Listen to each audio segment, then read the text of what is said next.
Quit. Hey, everybody. I should be live. Just write me a quick text if you can hear me okay, loud enough. I do hope so. Telcoin. Had a bunch of messages about Telcoin today. Let me see if you guys can hear me. We good. Everybody can hear me. Excellent. It would be a shame if I was talking for 28 minutes and nobody could hear me. So normally Tuesdays are the day where I cover technical analysis. But today, because there's so much panic in the streets and everybody's worried, I decided to do news instead and give you guys some things that I think are very, very positive indicators for the future. So today I'm going to talk about Bitcoin, Ethereum, Tesla, little MicroStrategy, a little AAVE, a little bit on DeFi, and some other news and FUD related stuff that really we shouldn't be concerned with. So as usual, math, money, freedom. And I hope some of you got some Solana yesterday because I think it's gone up. Let me check the percentages. Woohoo, up 20%. I hope my video had nothing to do with that. I don't want to be moving any markets, but it was nice to pick up some Solana over the weekend. Anyway, not investment advice. This is just for fun and games. And first big message of the day is keep calm and HODL, okay? And I'll talk why that's so important. And, a lot of people are new to this space. A lot of people weren't around during 2017. They're not used to a 30% pullback. But in this game, it's normal. And I'll talk about a lot of stuff. Now, as usual, I like to temper the mood with a little bit of, bad news. So China bans Bitcoin again. And we all know what happens when China bans something or when a country bans something. It makes it more popular. China banned it. I hope I don't get monetized for talking about this. But if you read this very carefully, it says Bitcoin and crypto is seriously infringing on the safety of people's property and disrupting the normal economic and financial order. Now, if that's not this, Preston, if you're out there, good morning time, but that was just funny. And, when countries try and ban it again, and China's tried to ban Bitcoin like 10 times or 15 times, I don't even know anymore. It's just crazy. It's advertising. So that, although it's negative news, it's actually good news. So Raoul Pal, I'm a big fan of his. He comes out a few hours ago, and he's still convinced that over the next 12 months, again, that's the longer we run, the better, he sees Bitcoin well above $250,000. And he has a big Bitcoin position. And he sees Ethereum well above $20,000. So he remains as bullish as ever. So just want to share that bit of goodness from him. And he wouldn't get out there and say that on a whim. Now, he also has a very big position in Ethereum and a very big position in Bitcoin. But that's it. I think it was November or October last year, he sold all his gold to buy Bitcoin. So he is, again, a top macro guy, in my opinion. Now, another guy that I respect and like a lot is Mike Novogratz from Galaxy Digital. Now, Galaxy got clobbered today. I know a few of you own Galaxy out there, and they went down 7 or 8%. And it's nearly, I think it's $3 or $4 above where I've made my Galaxy video saying it was a great investment. So we're still in the green, not investment advice, but everything's getting hammered now. But it's going to turn around soon. So Mike Novogratz remains very bullish long-term, shrugging off any concerns. Now, Bitcoin is down 30% since April 14th, which is Coinbase DPO day. And he said, I love this sentence. I want to share with you all. He said today on MSNBC, I think it was, or CNBC, markets aren't supposed to be easy. If they were, we'd all be rich. And by the way, Bitcoin is still up 50% year to date. So think about that, everybody. He's buying the dip. He sees this as an opportunity to buy the dip. Now, speaking of buying the dip, this is so predictable. Here goes the other Mike, Michael Saylor, buying the dip again. He dropped another 11 million. He seems to drop 10, 11 million like clockwork every week or so at this stage. And it doesn't matter what the price. I think whenever MicroStrategy has 10 million in the coffers, they just blow it on Bitcoin. It's that simple. Now they own over 92,000 Bitcoins, which is massive. And by my calculation, they are on track to, at this rate, within a year, they will own 1% of all Bitcoin. So we'll see. So far they spent $2.25 billion, average price 24,000, and MicroStrategy shares have tumbled 47.3% from their all-time high, which is not good, but I do believe it's going to rebound and good times ahead. So keep the faith. MicroStrategy, you're not buying MicroStrategy, you're buying the holding of Bitcoin that they have. Rebounds, things will be good. So whales, again, some kind of technical sentiment that's out there, and whales are stacking Bitcoin. So a lot of whales still believe $83,000 Bitcoin is in the cards, and all the big whales bought the dip. So there's a couple of things I'm going to go through in great detail. Thank you, Seattle Paddle, Mushroom Coffee Man. So there was two things happening. People were panicking and selling, and a lot of people were buying. So we all know at this stage who's selling and who's buying. This proves that the big whales were buying the big dip, and they went in hard when Bitcoin fell to $43,000. I think Bitcoin right now is trading currently at 42,700. So a little bit off, but they're still accumulating. Now, what's also happening, if we look at this is extremely bullish. And you guys know I like to look at ratios. This is the long to short ratio, and the pros are going long. The people that are making big bets using derivatives and options are going long. So the traders moved from a 1.62 long to short ratio on May 16th to a 2.74 ratio on May 17th. Today is May 18th. So just to explain in double Dutch kind of what that means is in the space of a day or a couple of days, the ratio went from 1.62, which means for every, say, 162 call options, there were 100 put options, which is kind of the norm. But now the ratio is nearly 3-to-1 of call options to put options. Buying a call option is a bullish bet. Buying a put option is a bearish bet. So there's a 3-to-1 ratio of professional traders now that are betting on Bitcoin going up. So people send me videos saying, oh, Bitcoin's going to go to 20,000, Bitcoin's going to go to 30,000, Bitcoin's going to go to 12,000. It's like, I'm not even watching those things or reading those articles, because this is the math. This is the number. This is where the professionals are going. So whales and market makers are now at a 3-to-1 ratio almost. And I have never seen this. This is extremely bullish and extremely rare. So I just want to share that with you all. So hopefully people digest that. But now let's look at the sad news. So what this also tells you from Glassnode, a huge amount of retail inflows spiked on Monday on Binance. Inflows means people are moving their coins to the exchange. And Binance is heavy, heavy retail. So the retail investors are now putting their coins back on the exchange from external storage to sell them. And who's buying? We just covered who's buying. So this is interesting. And also, if you look at the same type of information on Coinbase, you have outflows, which means the high net worth individuals and the institutions and the treasuries are moving their coins into cold storage. So the big flip there is you got the retail moving their coins on to sell because they're panicking. And the big guys like Michael Saylor and Novogratz and all these other people are buying them and moving them to cold storage in places like Coinbase. So I just want you guys to see the numbers, and the numbers don't lie. And that's exactly what's going down. Now, in a little bit of DeFi news, so this is a cool article from the Chainlink founder, Sergey Nazarov. And I'm going to step out for a second. Hundreds of requests to analyze everything, but each time I analyze something, it takes 16 to 20 hours. I've calculated. I've done 3 so far. Actually, I've done more if you take into account Bitcoin, Ethereum, and Cardano, the early ones.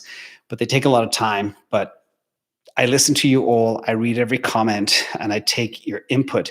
And when I see people pushing me to analyze Solana for weeks, that was listening to the sentiment, and your sentiment was right. Because when I started digging into it and peeling back the onions, I got so bullish, and I actually entered into it.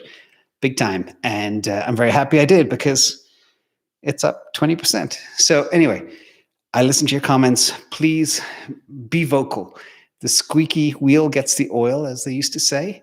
So let me know what you want me to analyze next. Let me know what's big. Let me know what dominates a space. Let me know something that's growing. I've heard a lot about Telcoin, ICP, and others. They seem to be you guys seem to be very vocal about this. Anyway, warning, DeFi is coming for you from the Chainlink founder. Deposits offer 0% on banks offer 0% on deposits, and AAVE is offering 8%. And this is very funny. He said, and I believe he said this, the only reason people aren't using AAVE is because they don't know how to get on it. I also think it's because they haven't heard of it or they don't trust it as well.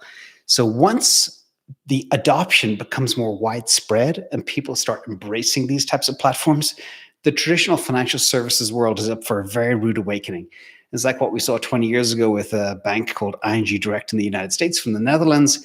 They came here, was the first ever internet-only bank. They offered 4% on checking account deposits. All the other traditional banks, all their deposits were drained in the space of a year. And they woke up and it's like, where are our deposits gone? Well, this is happening with DeFi right now. So exciting time to watch. Now, Ethereum, this is another funny one. Ethereum hit the top of the buy list with Palladium. So it's one of the things I look at is the Inner's buying ranking algorithm. And it analyzes what's hot, where you can make quick money. And there's a lot of these automated buy bots, automated algorithms that are looking very carefully at what to invest in.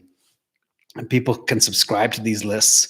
And typically, if you had followed these lists for the last year, but there's other interesting ones in there like Apple and copper, platinum, gold. Gold is also having a little bit of a revitalization as well with the weakness in Bitcoin. So everybody knows inflation is coming. Everybody knows they need a hedge. Gold has become more popular because of the weakness in Bitcoin, but that tide is going to turn. Watch this space. Now, speaking of turning, Elon Musk responds to this guy, Bitcoin Archive, documenting Bitcoin. And it's so funny. I don't know where Elon Musk gets the time to respond to this type of trolling on Twitter, but he did. And he said, to clarify speculation, Tesla has not sold any Bitcoin. They sold a little bit once for liquidity and to test it, but they do not have any plan to sell any more. So the good news is Elon Musk, I think, is backing down. He got a lot of grief over the silly things he said over the last week. I think he shouldn't have been on SNL and everything else. Now, this is an old classic statement not coming out with all these old things from Frank Sinatra. The best revenge is massive success. Now, the reason I say that to you all is because of this story. Now, one thing Elon Musk really hates, despite carbon emissions, is people that short his stock. Michael Burry revealed he had a huge short. Now, in full confession, I think it was 14 weeks ago, I shorted Tesla at $850. I sold the $850 strike. And I bought them back when Tesla went down to about $725. I should have waited. I bought them back way too early, but we're not all perfect. But I was in a short position. So there's nothing wrong with getting into short-term short positions. It doesn't mean anything negative. But when Michael Burry makes this big bet against Tesla, ooh, that gets him very upset. So what I think this is going to do, this will bring Musk back into the office. And he's a very vengeful guy. He will probably, hopefully now, forget about Doge and Saturday Night Live and TV shows and his comic career or whatever else, and forget about slamming Bitcoin and focus on FSD within Tesla, focus on Starlink, focus on SpaceX, and prove, the worth of Tesla stock and get it back up above 850 to crush the shorts. So if Michael Burry was a clever man, I think Tesla's actually at a bottom now. He should cover his shorts and get out. But anyway, I just want to share that with you all because I still remain very bullish on Tesla despite all the stuff that happens. Now, Vitalik Buterin from Ethereum, this is so cool. He was donated literally nearly $7 billion in some meme coin, whatever it's called. I'm not even going to mention the name in case people go out and buy it. But he burnt 90% of it and he's saving 10% for an undetermined charity. But he likes charities along the lines of crypto relief, which prevent large-scale loss of life. So I think big kudos to Vitalik for that. Cool guy. I believe in giving back whenever you can. And one thing as well, the scammers are everywhere. They've had a huge year. They've stolen 81 million in crypto. And this doesn't include all the scammers. And I keep getting messages every day of people who have been fooled by very sophisticated scammers. Everybody, be very careful. Take the time to educate yourselves around crypto schemes. Look up YouTube videos, look up warnings. Don't trust anything. Even if you get an email from somebody you think is a colleague or friend, do not trust it. Pick up the phone, FaceTime, look at their faces, but don't pass anything to anybody. Just be very careful. It's heartbreaking to see people losing their life savings, and it's happening every day. So on that note, hope you like this. Right now, I love doing these live things, and I hope I give you comfort that, yes, it's been a rough, 12, 13 weeks. Bitcoin has fallen 30%, but it's putting in a very, very stable bottom right now. And the strength of some other altcoins is spectacular. Ethereum, 34.50 right now. Solana, 56. Cardano is but still 2, but when you look at where they were a few weeks ago, it still is a very strong industry, and everything is bullish. So with that, I'm going to pop open some questions and hope everybody's doing well. And I hope you enjoy this stuff. Let me just pop this up and find out what's going on in the world. Okay, let me see. People are talking about Solana. Yes, Jonathan Velasquez, I hope you got some. And Julie Seal, more Cardano, $1.99. Yeah, a lot of people are talking about great things about Cardano, really crushing it. And, so many people are saying $10 should be easy for Cardano. My initial estimate was $3 when I was at $1. But I tend to be more conservative. Now maybe $5 is very possible. So Peter Schiff gave a thumbs down already. Oh, yeah, we'll see. It's all good. Okay, the chair, Kathy Woods, is also reducing her position in Tesla now. Yeah, she is. And the reason she is because she has too much of a concentration in Tesla, and she is very good at optimizing her portfolio and allocating towards things that she thinks will do better. So when you look at all of the great names out there like Twilio and Snowflake and Palantir and all these different types of things, there's so much opportunity out there to redirect money. I still do believe that Tesla will be transformational. As long as we can get Elon Musk back in the office and working on stuff, we'll see. So Hockey Monk 29, thank you so much for the donation. Goes to the furry animals. I've been looking at growth stocks like the Trade Desk and Twilio during this NASDAQ sell-off, but I've been catching a falling knife with inflation rising. What is the outlook for growth stocks over the next 2 years? I think it's extremely good. I bought TTD, and I haven't bought Twilio yet, but I'm looking at it. Once it finds a new bottom. I am a little bit heavy. I've actually moved to buying more disruptive crypto now than NASDAQ tech stocks, but I do love the trading desk. And the reason I love TTD, the trade desk, is because everybody's cutting their cable and everything's going directly to streaming TV and direct to home advertising. And I've got a bit of a background in digital marketing, so I know exactly what they do, and it's extremely powerful. Leo K, thank you so much. Keep up the great work. What is your opinion on helium mining? So I know a bunch of people that do helium mining. I actually have a question for the audience. Can you do helium mining on the new M1 chips from Apple? Somebody asked me that question. I don't know. I have some new M1 chips coming, and I think there's a 3-week delay on getting them, but that new machine is supposed to be very powerful. So we'll see. But yeah, I know a lot of people that are doing it and they're making money on it. So give it a shot. Why not? It seems to be very easy for people to get up and running. So JR, thank you. Do you think the ETH can hit 5K mark shortly after EI? I think so. Typically the way things roll in this world, it's just like in the traditional stock market: buy the rumor, sell the news. So up until EIP 1559, provided there is no danger signs that it is at risk from launching, I think Ethereum will run up until that point. But they also still need some good news with some new platforms and some of the stuff that's happening with Matic right now. Another one I'm looking at and very bullish on, and what they're doing in their layer 2 protocol to accelerate Ethereum is very powerful. So I think 5K should be very easy by July. Not investment advice, do your own research, but considering we're at 4,300, the step up to 5K is nothing. I see, we are not out of the bull market. This is still going to continue. A lot of goodness coming. And remember, July is going to be great because July is when I think the JP Morgans and Goldman Sachs and all these others start enabling their funds to actually invest directly in crypto. And again, just look at all the good bullish news. And again, Bitcoin remains the pristine store of value. That is also the safest as well, despite the weakness. So, El Ray, what would the housing bubble do to Bitcoin? So I don't think there's a housing bubble. I think there's a problem with people that have delayed mortgage payments. That could result in a bit of a blip if they start defaulting on their mortgage.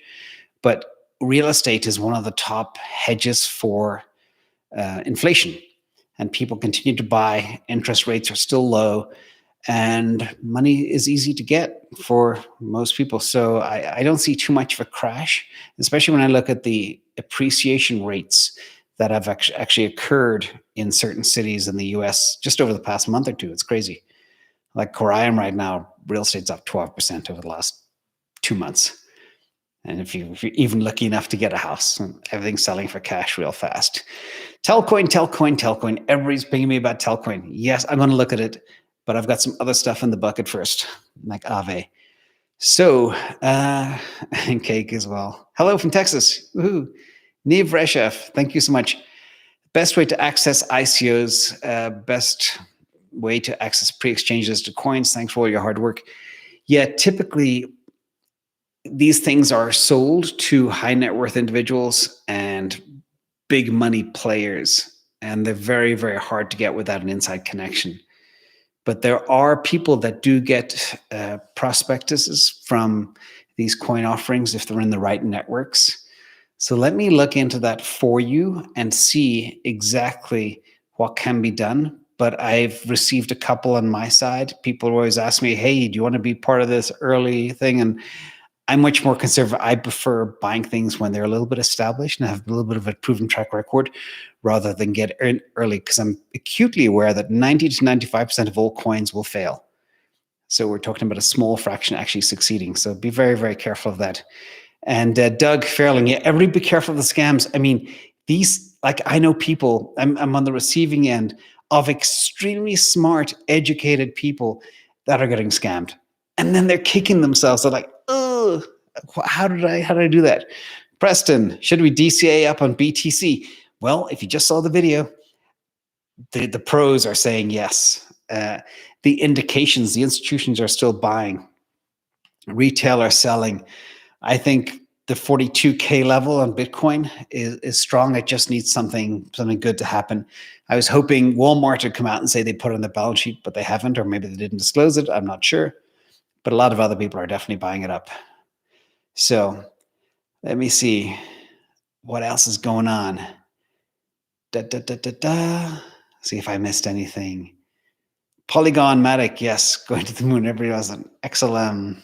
Let me see who else has any good questions. Have I covered everything? No shilling dog meme coins, please. Nope, just warning people. And Thomas Yeager, can you explain to me borrow against Bitcoin? How would that work? Yes. Okay. This is a very, very important thing, and I'm actually going to do it, and I'm actually going to create a video on how to do it. So Thomas, imagine you have, let's say, 20 Bitcoin. Bitcoin's at 50,000. That's $1 million worth. There are many places right now that will actually offer you fiat money in return up to about 50% collateralization, where you can actually borrow fiat against. So imagine I've got 20 Bitcoin. It's deposited at Celsius or many other places. I'm doing actually a review of the best place to do this, because there's also a little bit of counterparty risk. If you are depositing your crypto somewhere, remember, you need to be able to trust them to take care of it. And there might only be like a 0.5% chance that it could be lost or hacked or lost in translation, as they say. So be careful of that. But you got $1 million of crypto, Bitcoin. The institution will say you can borrow 50% against it. You put it on deposit, they'll give you $500,000. Now, you'll pay, typically the interest rate you pay on that is a little higher than you would on a traditional mortgage, but it could be, it's like normally about 8.6, 9% nowadays, depending on who you're with. And then that way, it's in a non-taxable event. You can pull money out against your crypto and do what you want with it. You could buy revenue-generating real estate for $500,000, etc. Now, what I also recommend is as well, because things are volatile, you need to be able to forecast where the bottom is on things like Bitcoin. Because say, for example, you have $1 million of Bitcoin, you borrow $500,000 against it, and Bitcoin tanks to $25,000. You're going to get a margin call for $250,000. Now, if you just spent that on something else and it wasn't liquid, you could be in trouble, and they have the right to sell your Bitcoin. So what I recommend when people get into this new world, typically buy 25% worth or borrow 25% of your actual Bitcoin. So I hope that answers your question, and it's a cool thing to do. And when you pull your money out, it's not taxable, which is great. So technically, you could roll up your debt over time. So say, for example, Bitcoin goes to $100,000 and then $200,000. You can refinance your borrowing against your Bitcoin and keep pulling money out and live on that without ever incurring taxes or selling your Bitcoin. Nate, visuals, Exodus wallet. I don't know how good Exodus is. You probably guys know my thoughts on Ledger. Not that the ledgers were hacked, but the database was with customer information and sold on the dark web, which isn't good. But I'm not sure. Again, I'm a traditional guy. I like simple paper wallets and safe deposit boxes. I think they are the safest. So I hope that helps. But I can try dig into Exodus wallet for you and check it out. Okay. So if there's nothing else, everybody's looking at ICP. Robinhood IPO thoughts. Huh. Yeah, that's an interesting one. As you know, never buy an IPO, but sit and wait. If you look at Coinbase, I did 2 videos before the Coinbase IPO saying, never, ever, ever buy. Just wait for it to bottom. And I waited, and I thought I put in a very solid double bottom at 250. And I think it tanked down to 242 today. So it's about $8 underwater, 239. So it continues to sell off. But I think once the whole Bitcoin world rebounds, it should come back. But do not buy the Robinhood IPO unless you can get in early at a very, very good price. So with that, have you ever tried Indian food? Nitin, I love Indian food. I cook chana masala. Would you believe it? And I put turmeric and everything. So I believe Indian food is very healthy and very good for you and very good at preventing cancer. So thank you for that question. Gerard Mankia, for the new people to the space, would you recommend taking some profits on Bitcoin at the end of the bull run or just hodling?